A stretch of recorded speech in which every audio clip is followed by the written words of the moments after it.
Olá, vamos começar a primeira unidade do curso Humanização e Bioética. Nessa unidade, vamos abordar o movimento da humanização e a sua relação com a política nacional de humanização. Atualmente, humanização é um conceito que está sendo muito difundido no mundo. A gente percebe os jornais falando de humanização, organizações até industriais falando de humanização no trabalho. Na área da saúde, mais ainda, a gente vê o tempo todo o compromisso e o interesse de gestores para a implementação de uma humanização nas práticas de saúde. Acontece que temos que diferenciar que conceito é esse. Como qualquer conceito, humanização pode se referir e pode ter vários significados. É lógico que vai depender tanto da vertente teórica, quanto também do que está sendo esperado e demandado das propostas. Duas principais correntes a gente nota no mundo atual, nesse momento.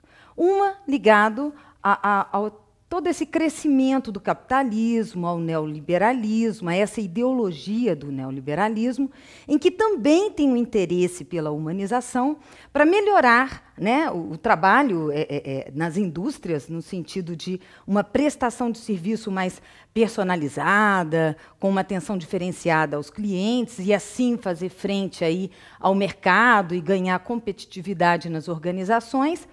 E, ao mesmo tempo, a gente vê todo um movimento, um crescente movimento pela democratização no nosso país, e aí sim um conceito de humanização sendo defendido e trabalhado nessa vertente. Percebem? São vertentes muito diferentes. A vertente nessa concepção teórica, que na verdade nem é uma concepção teórica, é uma ideologia, quer dizer, uma cultura, um determinado valor que é construído para favorecer um determinado grupo político. Né? Essa ideologia neoliberal, ela trabalha muito com a concepção de sujeito, um sujeito racional, um sujeito que conhece a si mesmo, um sujeito capaz de tomar suas decisões, independente do que ele viveu na vida inteira dele. Ele pode, o tempo todo, por exemplo, uma pessoa de uma família mais pobre, de uma forma deliberada, ele quer galgar outros planos, e ele consegue por si só. Na verdade, é lógico que ele consegue, né, na medida que ele quer, mas não é analisada toda a dificuldade que essa pessoa vai passar, uma dificuldade, inclusive, envolvendo o contexto que ela vive e as necessidades de trabalho e etc. E nessa concepção neoliberal, quando você vai trabalhar a humanização nas práticas de saúde, que também, né, tem todo um movimento nesse sentido, você vê muito hospitais ou serviços de saúde pintados, coloridos, né? O que também é interessante. Nós vamos diferenciar depois qual que é a diferença disso aí. Porque é só isso, né? A gente vê que tem lá os coloridos na parede, os balõezinhos, uma assistência diferenciada com a caixa de sugestões do cliente, mas, ao mesmo tempo, você vê que não foi trabalhado o processo de trabalho da atendente.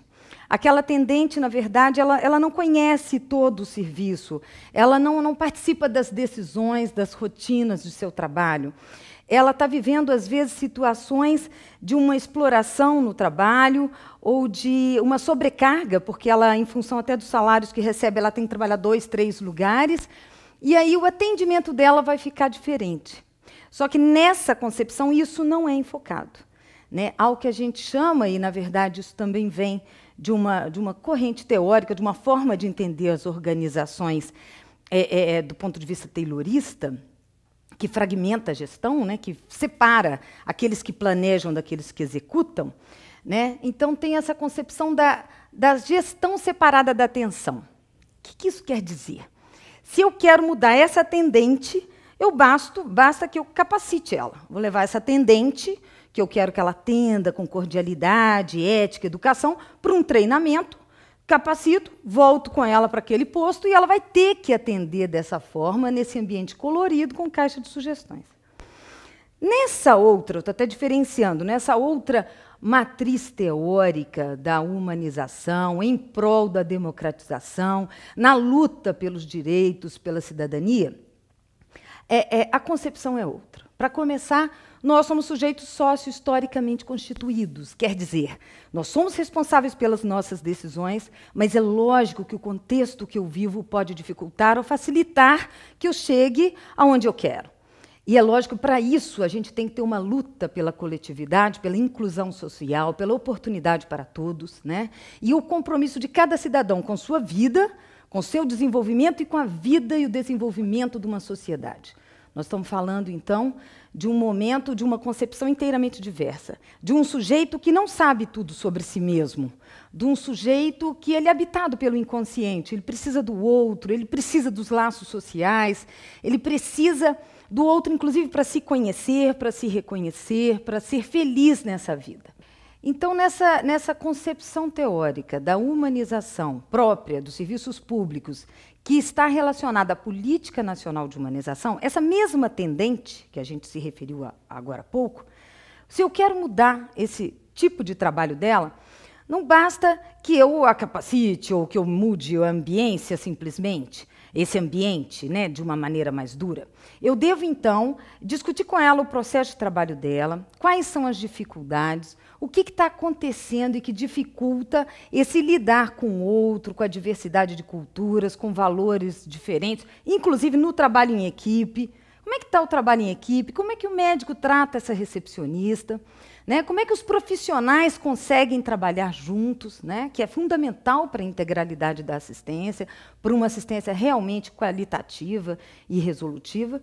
Bom, então, nesse sentido, o ideal é que fosse uma capacitação, que a gente fala uma educação permanente, em que eu vou valorizar o conhecimento dela, a experiência dela no trabalho, discutir o processo de trabalho dela, de preferência no coletivo, junto com outros profissionais, para que, nesse processo, ela elabore, então, ações, planejamentos, para que ela mude as suas práticas de trabalho. É totalmente diferente.